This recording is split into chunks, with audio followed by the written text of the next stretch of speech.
prega aí.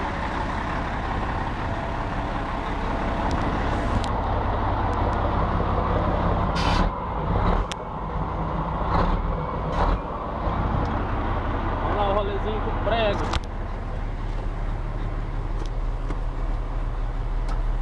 Manda os carros aí, prego. Onde que abaixa o vidro aí?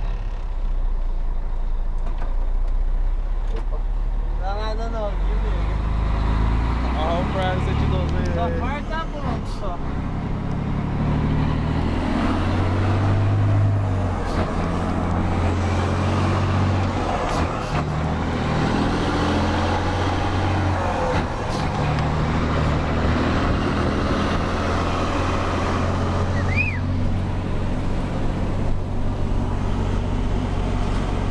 Galera, vamos pro gado.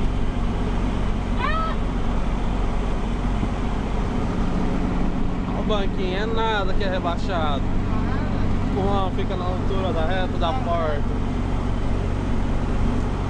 E o freio motor? Cadê o freio motor? Esse aí é... Esse é maranhense, o freio motor.